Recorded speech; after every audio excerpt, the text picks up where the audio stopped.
Hello, Syngap Land. My name is Michael Graglia. This is episode 34 of Syngap 10. Today is Friday, November 5th, and we have a lot to discuss. I want to start with Roundtable 3. Roundtable 3 is December 3rd. It is the third annual Synapse Roundtable. We are doing it in partnership with the STXBP1 Foundation and the Cure Shank Foundation and the Syngap Research Fund, which is us. So those three organizations are coming together to do a roundtable in conjunction with the American Epilepsy Society and talk about, okay, here's all the cool research that's happening where people are looking at multiple genes. Why are we doing it this way? Because I think it's worth highlighting collaboration, and it's worth saying that these are some genes that people are focusing on. And we're sort of trying something new this year, but I think it's going to be great. So syngap.fund/RT3. It's on December 3rd, 8 Central. Go if you can. There's going to be some really cool speakers speaking, including Ben Prosser and Connie Smith-Hicks and other friends, and Ellie Brimble and other friends of our various foundations. So start there. Syngap.fund/RT3 for third roundtable, and check it out.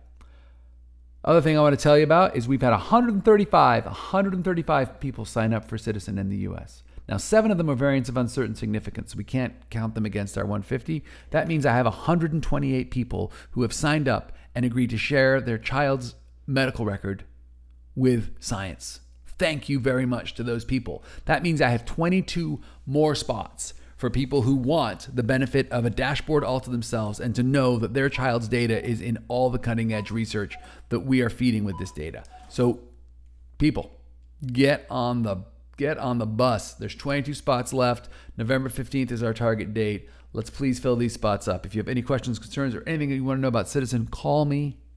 Call Lauren. Go anywhere. Talk to anyone. There's 128 of us in this party. It is the biggest study of Syngapians on Earth. It is already the biggest study of Syngapians on Earth. Make sure you're included. And guess what?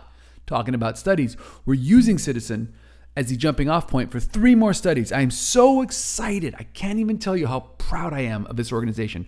We are going to start recruiting for 3 more studies. One of them is Dr. Tom Frazier, which we funded him taking his work. He's going to build a tool that you can use a laptop to give your kid a test. If your kid is nonverbal, not a big deal, because the laptop camera thingy will look at the kid's eyes and use eyes tracking software to see what they're looking at on the screen and test their responsiveness that way. And that will give us a tool we can hopefully use in clinical trials to measure progress. We desperately need this. Thank you, Dr. Tom Frazier. We're recruiting for that right now, and we're starting with Ciitizens. Let's do it. Dr. Andrade, I talked about last week, adult transition. We're talking to the team next week about some of the formalities of recruiting, and then we're going to kick that off probably next week. There's already been some discussion in the Facebook groups. You know who you are. We're on it. And then the ORCA, talked to the ORCA team this week at Duke University. They are negotiating with the FDA. This is FDA funded, so it's elaborate, the process. But there's light at the end of the tunnel, and hopefully we'll be able to recruit for that too. Jumping off out of Ciitizen for all of those, right? Why are we jumping off out of Ciitizen? Because it's saving everyone time and money, right?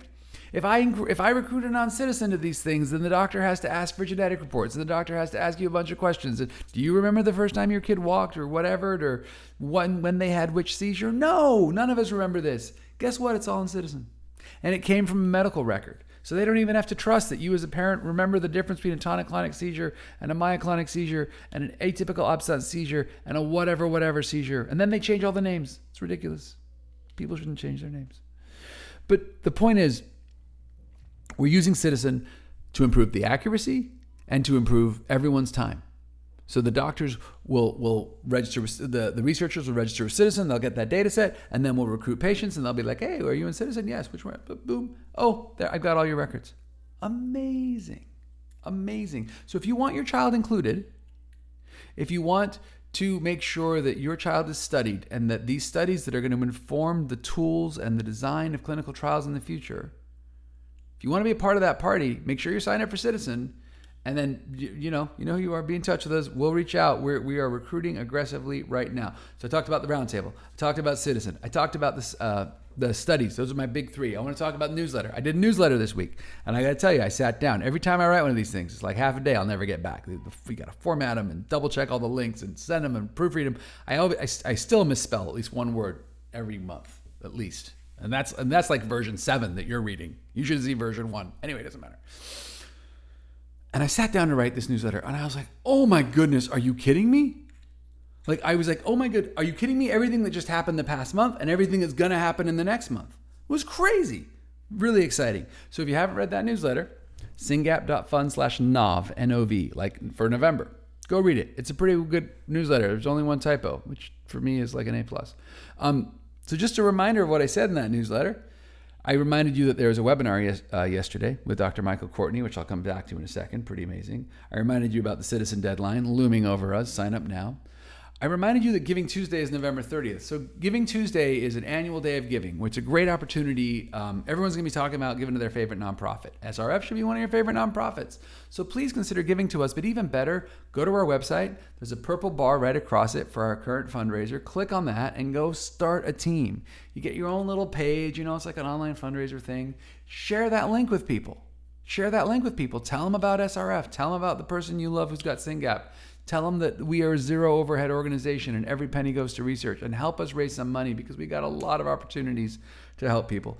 Talk about the roundtable newsletter, but I already talked about that. Syngap.fund/RT3. Back to the newsletter. I reminded you that in the past month alone, we've announced that grant to the Padori Lab at Boston Children's Hospital, which will be analyzing, guess what? Ciitizen data. Make sure you're included. Talked about the gala and the cannonball, which just happened this month. Tremendous successes. Mentioned a couple articles in the business press that we were mentioned in. And I also pointed to the ICD-10 and 11 codes. And I just want to dwell on that for a second because what we're doing here is really monumental.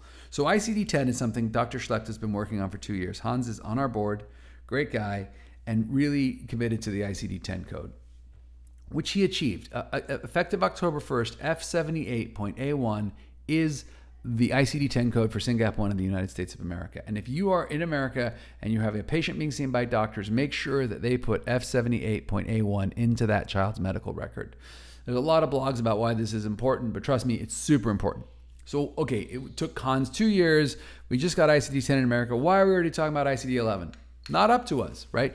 Every 10 or so, 10, 15 years, the WHO issues another ICD code.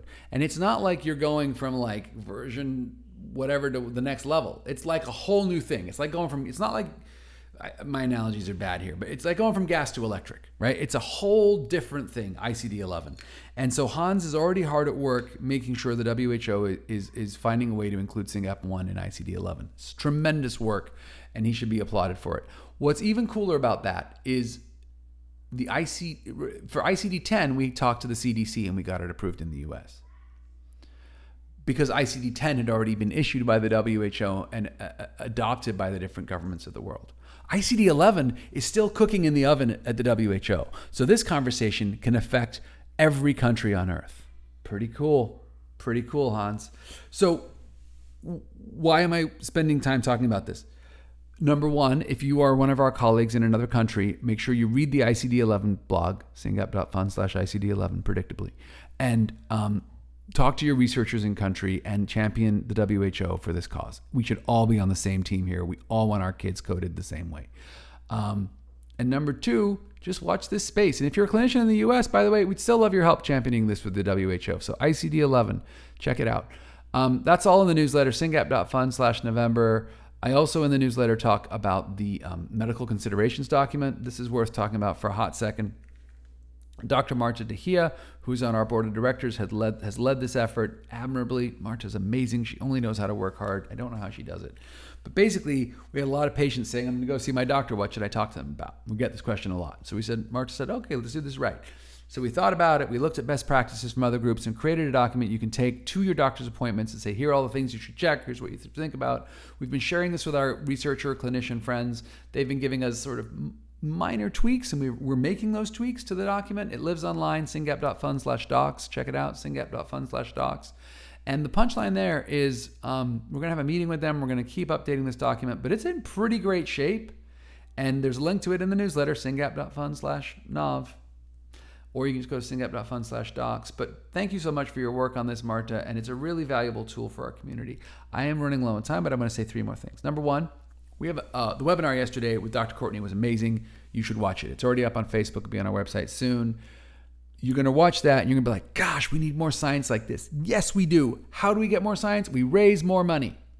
We raise more money. It's that simple, people. If you have been like, yeah, I should release some money, guess what? The time is now. Giving Tuesday is November 30th. You go to our website, Purple Bar, click on the link, start a fundraising team. Help us do more good for our loved ones. Help us do more good for our loved ones. Let's raise some money. I wanted to say that. I wanted to remind everybody, Syngap Research Fund is always growing. There's so much work to do. If you are eager to volunteer, reach out, let us know. This is a large, open tent, inclusive community. We want you here. We want you involved. And then the last thing I want to say today is Happy GC Awareness Day. It is GC Awareness Day. Genetic counselors are amazing. Many of us wouldn't have a diagnosis without them. We thank you all for the work you do. Have a wonderful weekend. If you have any comments, questions, concerns, whatever, reach out. Mike at syngapresearchfund.org. Bye-bye.